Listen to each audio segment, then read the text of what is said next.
বাঁশঝাড়টিতে দল বেঁধে ঘুরে বেড়ায় সাপ। দিন নেই রাত নেই বাঁশঝাড়ের নিচে ঘোরাফেরা করতে দেখা যায় তাদের। কখনো আবার ঝুলতে থাকে বাঁশের ডগায়। জায়গাটি যেন সাপের স্বর্গরাজ্য। কথিত আছে শত বছর আগে বিলের মাঝখানে এই বাঁশঝাড়ের সৃষ্টি হয়, যেখান থেকে কেউ বাঁশ কাটতে গেলে শারীরিক ও মানসিক সমস্যা দেখা দেয় বলে জনশ্রুতি রয়েছে। কিছু কিছু লোক এখান থেকে বাঁশ কেটেছিল এবং বাঁশ পাতা নিয়েছিল, তারা পরবর্তীতে তারা ক্ষতিগ্রস্ত হয়েছে, তারা ঘরের মধ্যে সাপ দেখতে পেয়েছে।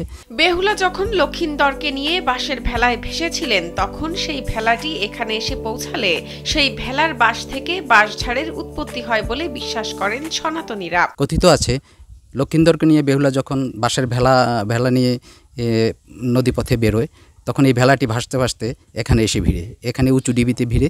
সেখানেই প্রথমে একটি বাঁশের সৃষ্টি হয়। কলার ভেলা যে বাঁশ ছিল সেই বাঁশ থেকে একটি বাঁশের সৃষ্টি হয়।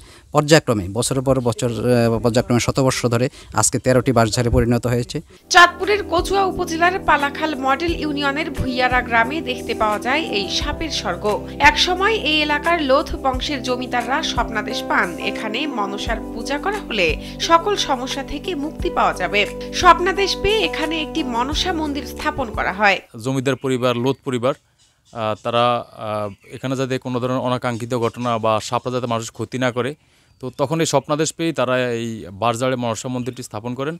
তারপর থেকে এখানে এই মনসা পূজা করে আসছে। বর্তমানে এই মন্দিরে দূর দূরান্ত থেকেও লোকজন আসেন পূজা দিতে। এখানে মানত করলে দ্রুত মানত পূরণ হয় বলেও শুনতে পাওয়া যায়। অনেক পুরানো মন্দির, এই মন্দিরে অনেক ভক্তবৃন্দ আসে, পূজা হয়। এই মন্দিরে অনেক দূর দূরান্ত থেকে আসে, আমিও আসছি আজকে।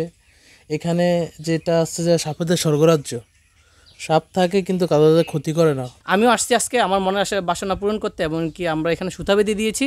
মা যদি আমাদের মনের আশা পূর্ণ করে এই কামনাই করি সকল। প্রতি বছর পহেলা বৈশাখ ও ভাদ্র মাসের প্রথম দিন এখানে মনসা পূজা ও মেলা হয়, যেই মেলা ঘিরে হাজার হাজার সনাতনী ভক্তবৃন্দের সমাগম ঘটে। শাহনাজ পারভিন, কালবেলা।